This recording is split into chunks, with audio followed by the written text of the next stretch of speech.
Saudara-saudariku yang terkasih dalam Kristus, selamat bertemu kembali dalam kutipan Injil dan renungan harian pada hari ini. Salam sejahtera buat saudara-saudari semua dimanapun Anda berada. Damai dan sukacita oleh Roh Kudus melimpahi dalam hati dan kehidupan saudara-saudari semua. Amin. Saudara-saudari yang terkasih dalam Kristus, marilah kita berdoa sebelum mendengar firman Tuhan dan renungan pada hari ini. Dalam nama Bapa dan Putra dan Roh Kudus. Amin. Ya Allah Bapa kami, pada awal hari yang baru ini, kami mengunjukkan salam bakti kepadamu, bersama-sama semua malaikat dan orang kudus, bersama segala manusia yang pada awal hari ini mengarahkan hatinya kepadamu. Engkaulah pencipta kami, maka kami menyembah Dikau. Engkaulah tujuan hidup kami, maka kami merindukan Dikau. Engkau mengasihi kami dan mengenal kami masing-masing. Engkau merangkum dunia dalam tanganmu dan memelihara dengan kasih sayang. Kami mengucap syukur kepadamu ya Bapa, karena Engkau memberi kami waktu untuk hidup dan kesempatan untuk bekerja. Syukur kami panjatkan kepadamu atas segala yang Kau lakukan di tengah-tengah kami. Semoga doa Bunda Maria dan para kudus sekalian menguatkan kami, supaya kami dapat melangkah maju dan meneladani Dikau, ya Tuhan Allah kami.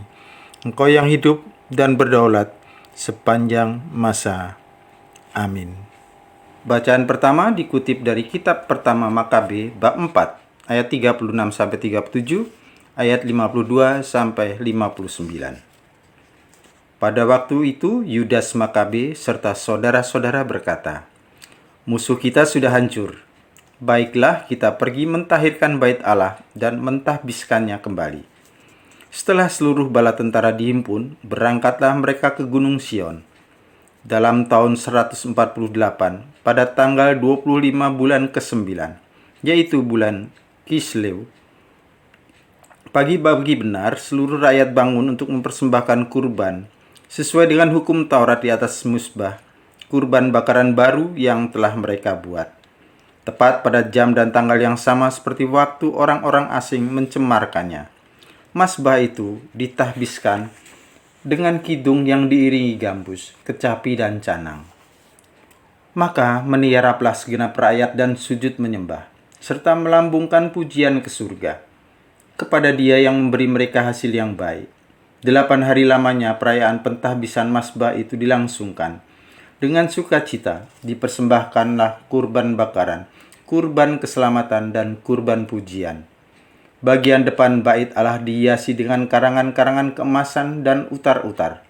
Pintu-pintu gerbang dan semua balai dibarui, dan pintu-pintu dipasang padanya. Segenap rakyat diliputi sukacita yang sangat besar, sebab penghinaan yang didatangkan orang-orang asing itu sudah terhapus. Yudas serta saudara-saudaranya dan segenap umat Israel menetapkan sebagai berikut. Perayaan pentahbisan mazbah itu tiap-tiap tahun harus dilangsungkan dengan sukacita dan kegembiraan 8 hari lamanya, tepat pada waktunya mulai tanggal 25 bulan Kislew. Demikianlah sabda Tuhan. Syukur kepada Allah. Mazmur tanggapan. Refrain. Ya Tuhan, kami memuji nama-Mu yang agung. Terpujilah Engkau ya Tuhan, Allah Israel leluhur kami, dari kekal sampai kekal. Refrain. Ya Tuhan, kami memuji nama-Mu yang agung. Ya Tuhan, milik-Mulah kebesaran dan kejayaan, kehormatan, kemasyhuran dan keagungan. Ya, milik-Mulah segala yang ada di langit dan di bumi. Ya Tuhan, milik-Mulah kerajaan. Refrain. Ya Tuhan, kami memuji nama-Mu yang agung. Engkaulah yang tertinggi melebihi segala-galanya. Kekayaan dan kemuliaan berasal daripada-Mu. Refrain. Ya Tuhan, kami memuji nama-Mu yang agung. Engkaulah yang menguasai segala-galanya. Dalam tangan-Mulah kekuatan dan kejayaan, dalam tangan-Mulah kuasa untuk memperluas dan memperkokoh kerajaan. Refrain. Ya Tuhan, kami memuji nama-Mu yang agung. Haleluya, haleluya. Domba-dombaku mendengarkan suaraku, sabda Tuhan. Aku mengenal mereka dan mereka mengikuti aku. Haleluya, haleluya. Semoga Tuhan beserta kita sekarang dan selama-lamanya. Inilah Injil suci menurut Lukas bab 19 ayat 45 sampai 48. Dimuliakanlah Tuhan. Pada waktu itu Yesus tiba di Yerusalem dan masuk ke bait Allah. Maka mulailah ia mengusir semua pedagang di situ. Ia berkata, "Ada tertulis, rumahku adalah rumah doa, tetapi kalian telah menjadikannya sarang penyamun." Tiap-tiap hari Yesus mengajar di bait Allah. Para imam kepala dan ahli Taurat serta orang-orang terkemuka bangsa Israel berusaha membinasakan Yesus. Tetapi mereka tidak tahu bagaimana harus melakukannya, sebab seluruh rakyat terpikat kepadanya dan ingin mendengarkan Dia. Demikianlah sabda Tuhan. Terpujilah Kristus. Saudara-saudari yang dikasihi Tuhan, pernahkah Anda marah? Apa yang menyebabkan Anda marah? Marah untuk suatu kebaikan bersama atau mendidik adalah hal yang baik. Kalau ada yang salah, memang perlu ditegur. Jika sudah keterlaluan, orang itu juga bisa dimarahi agar dia sadar dan tidak mengulangi kesalahannya lagi. Dalam pengalaman sehari-hari kita mungkin pernah melihat atau mendengar orang yang marah. Misalnya Pak Ahok sebagai Gubernur DKI Jakarta pernah memarahi anak buahnya yang tidak becus bekerja.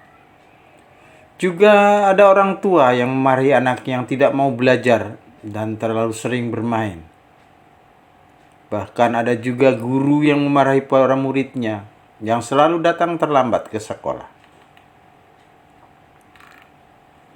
Dalam bacaan Injil pada hari ini dikisahkan bagaimana Tuhan Yesus sungguh marah ketika melihat para pedagang binatang korban dan penukar uang itu berkegiatan di pelataran bait Allah.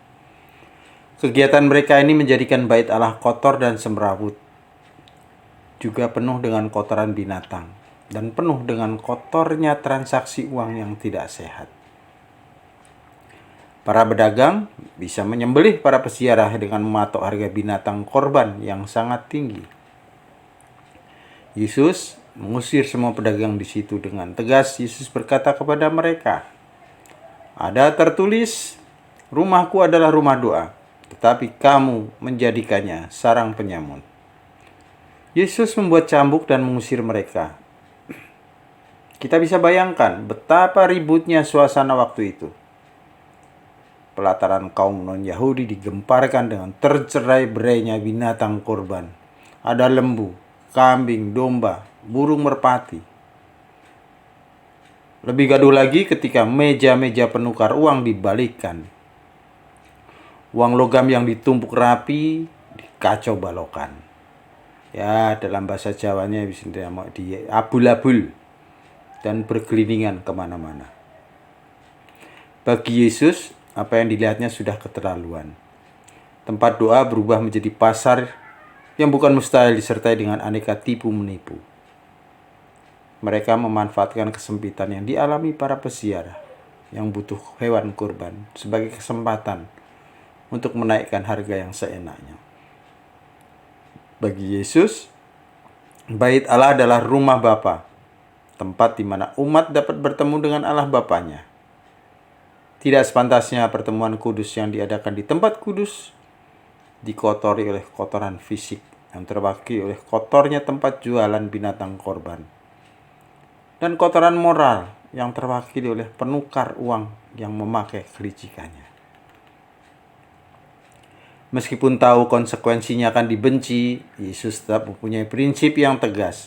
Dia tidak takut untuk dibenci. Dia tetap mengusir dan marah dengan para pedagang itu. Hal ini menjadi teladan bagi kita semua untuk menjadi pribadi yang bermental kuat dan berprinsip yang teguh. Demi kebaikan bersama, kita juga harus berani tegas dan siap dengan segala risikonya.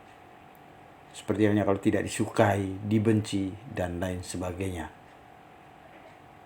Tetap semangat, tanpa sambat, Selamat berkarya, sehat dan bahagia selalu, berkah dalam Tuhan memberkati. Amin. Kemuliaan kepada Bapa dan Putra dan Roh Kudus, seperti pada permulaan, sekarang, selalu, dan sepanjang segala abad. Amin. Bapa kami yang ada di surga, dimuliakanlah namamu, datanglah kerajaanmu, jadilah kehendak-Mu di atas bumi seperti di dalam surga. Berilah kami rejeki pada hari ini, dan ampunilah kesalahan kami, seperti kami pun mengampuni yang bersalah kepada kami. Dan janganlah masukkan kami ke dalam percobaan, tetapi bebaskanlah kami dari yang jahat. Amin. Dalam nama Bapa dan Putra dan Roh Kudus. Amin.